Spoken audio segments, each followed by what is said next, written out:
আসসালামু আলাইকুম। আজকের ভিডিওটা ইম্পর্টেন্ট। যারা সুইডেনে জব সিকার ভিসার জন্য আবেদন করবে তাদের ম্যান্ডেটরি একটা কাজ করতে হয়। আপনি যখন আবেদন করবেন, যেমন আমরা গত ভিডিওতে দেখেছি কিভাবে সুইডেনে জব সিকার ভিসা আবেদন করতে হয়, এবং সেখানে একটা অপশন ছিল ইউএইচআর। অনেকেই এটা নিয়ে কনফিউজ ফিল করতেছে কিভাবে আবেদন করবে। আচ্ছা, ইউএইচআরটা হচ্ছে যে Swedish council for higher education আপনার শিক্ষাগত যোগ্যতা, এডুকেশনাল সার্টিফিকেটগুলোকে অ্যাসেসমেন্ট করবে। অর্থাৎ বাংলাদেশের ব্যাচেলর, সুইডেনে কি সেটাকে ব্যাচেলর বলে নাকি আরও কম বেশি বলে? বাংলাদেশের মাস্টার্স কি তারা মাস্টার্সই বলবে নাকি এটাকে ব্যাচেলর বলবে? এটার একটা ক্রেডেনশিয়াল করা, একটা অ্যাসেসমেন্ট করা।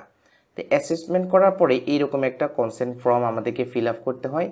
ফিল আপ করার পরে আমরা যখন আবেদন করতে যাব তখন সেখানে একটা অপশন রয়েছে, সেখানে আমরা আমাদের ফাইলটা আপলোড করে দিব। এই হচ্ছে যে ইউএইচআর এর একটা হিস্ট্রি। এই জন্য আমাদেরকে ইউএইচআর করতে হবে। সো আমরা প্র্যাকটিক্যালি দেখব কিভাবে ইউএইচআর করবেন, আপনার সার্টিফিকেটগুলো রিকগনাইজ করবেন। স্ক্রিনে যেটা দেখতে পাচ্ছেন এটা হচ্ছে সুইডিশ কাউন্সিল ফর হায়ার এডুকেশনের অফিসিয়াল ওয়েবসাইট। আমরা প্রথমে এই ওয়েবসাইটে আসবো। এই ওয়েবসাইটের লিঙ্কটা আমার ভিডিও ডিসক্রিপশনে পেয়ে যাবেন। তো এই ওয়েবসাইটে আসার পরে এই যে দেখতে পাচ্ছেন রিকগনাইজেশন অফ কোয়ালিফিকেশান, আমরা এখানে ক্লিক করব। দেন আমরা একটু নিচে যাব। এই যে দেখতে পাচ্ছেন how to use the assessment, আমরা এখানে ক্লিক করব। তারপর আমরা দুইটা প্রশ্ন পাবো। একটা হচ্ছে যে আমি কি কাজের জন্য করব এই ইউএইচআরটা নাকি আমি পড়াশোনার জন্য করব। সো আপনি যদি কাজের জন্য হয় তাহলে উপরের লিঙ্কটাতে ক্লিক করবেন। তারপর আমরা এই ওয়েবসাইটটা পাবো। একটু নিচে যাব, apply for an evaluation of your foreign education, এখানে ক্লিক করব। তারপর এখানে অ্যাপ্লিকেশান প্রসেসটা দেখাচ্ছে, কোয়ালিফিকেশান। তো যারা অলরেডি সুইডেনে আছে তাদের জন্য এই তিনটা সিস্টেম। আর যেহেতু আমরা সুইডেনের বাইরে থেকে আবেদন করব বা অ্যাসেসমেন্টটা করব, I want to apply without logging account, অর্থাৎ আমরা এখানে ক্লিক করব। দেন মাই অ্যাপ্লিকেশান অপশনটা আমরা পেয়ে যাব। আমরা একটু নিচে যাব। নিচে যাওয়ার পরে দেখতে পাবো ক্রিয়েট এ নিউ অ্যাপ্লিকেশান, এখানে একটা চেকমার্ক করব, এটা উঠে আসবে। আমি যদি চেকমার্ক না করি এটা কিন্তু দেখা যাবে না, এটাতে ক্লিক করলে কাজ হবে না। চেকমার্ক করে ক্রিয়েট অ্যাপ্লিকেশানে ক্লিক করব। তারপর আমরা এই ইন্টারফেস পাবো। এখানে টোটাল হচ্ছে যে 4টা স্টেপ, স্টেপ 1, 2, 3 অ্যান্ড 4। সো আমরা স্টেপ বাই স্টেপ এইসব ইনফরমেশান দেখব কীভাবে ফিল আপ করতে হয়। প্রথমে পার্সোনাল ডাটা। তো পার্সোনাল ডাটার মধ্যে এখানে আমরা আমাদের ডেট অফ বার্থটা উল্লেখ করব, জন্ম তারিখ। ফার্স্ট নেম, পাসপোর্টের তথ্য অনুসারে আমরা ফার্স্ট নেম দিব এবং লাস্ট নেম দিব। প্রিভিয়াস কোনো নাম যদি থেকে থাকে অপশনাল, এটা চাইলেও দিতে পারে, না চাইলেও নো প্রবলেম। এটা অনেক ক্ষেত্রে কার হয়, বিবাহর পরে অনেক মেয়েরা নাম চেঞ্জ করে, তাদের ক্ষেত্রে এটা ম্যান্ডেটরি হয় অনেক ক্ষেত্রে। কন্ট্রাক্ট ইনফরমেশান, কন্ট্রাক্ট ইনফরমেশনের মধ্যে প্রথমে আমরা ভ্যালিড একটা ইমেল আইডি দিব। মনে রাখবেন আমরা যে ইমেল আইডিটা দেবো এই ইমেইলেই আমাদের ইনফরমেশানটা তারা আমাদের সাথে শেয়ার করবে। ইমেলটাকে সেকেন্ড টাইম আবারও ভেরিফাই করব। দেন আমরা এখানে স্টেট, আমাদের বাসার অ্যাড্রেসটা দিব, flat number, house number, road number এগুলো দিব, পোস্টাল কোড দিব, সিটি দিব, কান্ট্রি দিব বাংলাদেশ, টেলিফোন নাম্বার অপশনাল, চাইলে আপনি দিতে পারেন, আমরা এটা দিয়ে দিব। Select the year you move, অর্থাৎ আপনি সুইডেনে কত সালে যেতে চাচ্ছেন, আপনার প্ল্যানটা কি, কত সালে আপনি যাওয়ার একটা প্ল্যান করছেন। আমি 2026 দিব এখানে।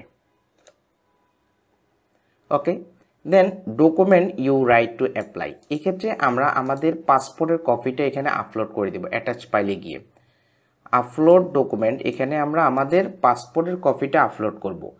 আপলোড করার পর আমরা সেকেন্ড স্টেপে ক্লিক করব, এখানে ক্লিক করব অ্যাড কোয়ালিফিকেশানে। তারপর কোয়ালিফিকেশানের মধ্যে প্রথমে আমরা কান্ট্রিটা দিয়ে দেব, আমাদের কান্ট্রি নেমটা দিব এক্ষেত্রে বাংলাদেশ। আমাদের এডুকেশন লেভেলটা দিব, upper secondary education, post secondary vocational education, higher education. আমরা এখানে ক্লিক করব। ক্লিক করার পর নিচে আমাদের আরও ইনফরমেশান শেয়ার করতে হবে। তা হায়ার এডুকেশনের মধ্যে প্রথমে এটা কি ব্যাচেলর বা এটা কি ধরনের ডিগ্রি আপনি সেটা এখানে অনেকগুলো অপশন রয়েছে, আপনি সেগুলো দিয়ে দিবেন। তা আমি এখানে আমার ব্যাচেলরটা দিয়ে দিচ্ছি। তারপর আমরা আমাদের শিক্ষা প্রতিষ্ঠানের নাম এখানে দিব এবং কোন সিটিতে আমরা আমাদের প্রোগ্রামটা শেষ করেছি। যেমন যদি ন্যাশনাল ইউনিভার্সিটি হয় তাহলে গাজীপুর বাংলাদেশ হবে। কোয়ালিফিকেশান, স্টাডি ফিল্ড, তো এখানে অনেকগুলো রয়েছে। সো আমি এখানে বিজনেস অ্যান্ড অ্যাডমিনিস্ট্রেশন দিলাম। তারপর আমরা আমাদের সাবজেক্টটা কী ছিল, মেজর কী ছিল, যেমন ধরুন আপনার অ্যাকাউন্টিং, সো আমি অ্যাকাউন্টেন্ট দিলাম, বা আপনার যদি সফটওয়্যার ইঞ্জিনিয়ার হয় আপনি সেটা দিবেন। দেওয়ার পর আপনার প্রোগ্রামটি কত সালে শুরু হয়েছে আপনি সেটা এখানে দিয়ে দিবেন এবং এটা কত সালে শেষ হয়েছে তা উল্লেখ করবেন। প্রোগ্রাম লেন্থ, কত বছরের প্রোগ্রাম এটা, 1 বছর, 2 বছর, 3 বছর, 4 বছর। তারপর দুইটা পয়েন্ট পাবো, মোস্ট ইম্পর্টেন্ট, এটা আপনাকে বুঝতে হবে। রিপ্লেস মানে হচ্ছে যে অনেক প্রোগ্রামে কিন্তু ইন্টার্নশিপ প্রয়োজন। তো যেসব পড়াশোনার ক্ষেত্রে ইন্টার্নশিপ প্রয়োজন বা আপনার পড়াশোনাতে ইন্টার্নশিপ ছিল কিনা, যদি থাকে ইয়েস দিবেন। ইয়েস দেওয়ার পরে এখানে আপনি বিস্তারিত লিখবেন, ইন্টার্নশিপ আপনি কোথায় করেছেন, কত দিনের করেছেন, এটা ডিটেলস দিব। এই ডিগ্রি প্রজেক্ট, এটা মানে হচ্ছে যে যে সমস্ত প্রোগ্রামে থিসিস রয়েছে, থিসিস করতে হয় তাদের জন্য। যদি আপনার প্রোগ্রামে থিসিস থাকে তাহলে আপনি ইয়েস দিবেন। কোন বিষয়ের উপর আপনি থিসিস করেছেন সেটা আপনি এখানে লিখবেন। তারপর আমরা ব্যাকগ্রাউন্ড ইনফরমেশান দিব। তো ব্যাকগ্রাউন্ড ইনফরমেশনের ক্ষেত্রে বলেছে completed years of education before you start your higher education start. আচ্ছা, আমরা ব্যাচেলর করেছি, সো ব্যাচেলরের আগে আমরা কত বছর পড়াশোনা শেষ করেছি। ব্যাচেলরের আগে নর্মালি আমাদের 12তম ক্লাস পড়াশোনা শেষ করতে হয় এবং আমরা এখানে চাইলে একটা ডিটেলস দিতে পারি যে এইচএসসিটা কী ধরনের পরীক্ষা আমাদের, তা আমরা এখানে দিতে পারি। নিচে আসবো এডুকেশন ডকুমেন্ট। তো এডুকেশন ডকুমেন্টটা নর্মালি সুইডিশ ল্যাঙ্গুয়েজ অথবা ইংলিশ অথবা ফ্রেঞ্চ অথবা স্প্যানিশ, জার্মান ল্যাঙ্গুয়েজে, অথবা আপনার চাইলে নর্ডিক ল্যাঙ্গুয়েজ, যেটা নরওয়ের, সেই ল্যাঙ্গুয়েজে আমরা এটা আপলোড করতে পারি। বাংলা আপলোড করা যাবে না। সো আমরা কি করব, এখানে আপলোড ডকুমেন্টে আসবো। এই ডকুমেন্টে এসে আমরা আমাদের সার্টিফিকেট এবং ট্রান্সক্রিপ্টটা আপলোড করে দেবো। এখানে বলেছে যে সার্টিফিকেট এবং ট্রান্সক্রিপ্ট বা যেটাকে মার্কশিট বলা হয়, এটা আপলোড করব। আপলোড করার পরে I authorize UHR to contact the higher education institution or responsible authority in my country of study. ওকে, আমরা এখানে ইয়েস দিয়ে দিব যে আমরা অথরাইজ করতেছি। ওরা চাইলে আমাদের শিক্ষা প্রতিষ্ঠানের সাথে যোগাযোগ করতে পারে, নো প্রবলেম। তারপর আমরা অ্যাড দিস কোয়ালিফিকেশন এখানে ক্লিক করব। এখন আমরা চাইলে একাধিক আমাদের সার্টিফিকেট এখানে অ্যাড করতে পারি, তখন আমরা অ্যাড অ্যানাদার কোয়ালিফিকেশন এখানে ক্লিক করব। তা আমরা মাত্র একটা ব্যাচেলরের একটা ডকুমেন্ট আমরা অ্যাসেসমেন্ট করব। দেন আমরা কন্টিনিউ টু স্টেপ 3 এখানে ক্লিক করব। দেন এই পর্যায়ে আমার সকল ইনফরমেশানগুলো রিভিউ করা হবে। আমি কি কি ইনফরমেশান এবং কোন কোন ডকুমেন্ট এখানে আপলোড করেছি সকল কিছু এখানে কিন্তু চলে আসবে, একদম ইন ডিটেলস এখানে পাবো। কোনো কিছু যদি কারেকশন করার প্রয়োজন হয় বা এডিট করার প্রয়োজন হয়, আমরা এডিট এডুকেশন ইনফরমেশান, আমরা এডিট অপশনগুলো পাবো, আমরা সেগুলো এডিট করে নিতে পারবো।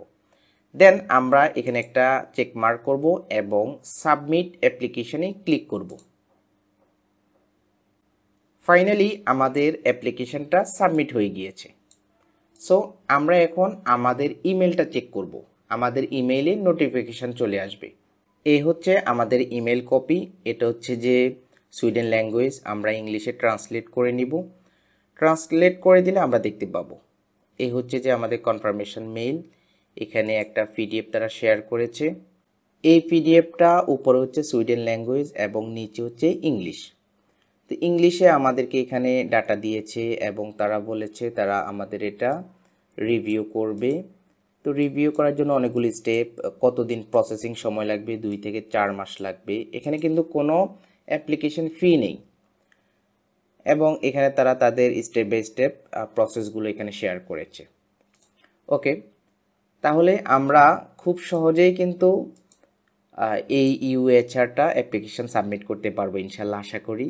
কারো যদি কোথাও বুঝতে অসুবিধা থাকে বা কেউ যদি না পারেন, বা আপনি যদি এটা অ্যাজ এ সার্ভিস হিসেবে আমার কাছ থেকে বা আমার মাধ্যমে এটা আবেদন করাতে চান, তাহলে ভিডিও ডিসক্রিপশন ফলো করুন। সেখানে আমার Facebook page, WhatsApp number, email ID দেওয়া থাকবে, আপনি কন্ট্যাক্ট করতে পারেন। ইনশাল্লাহ আমি আপনাকে সার্ভিস দেব। তো সবাই ভালো থাকবেন, সুস্থ থাকবেন। আল্লাহ হাফিজ।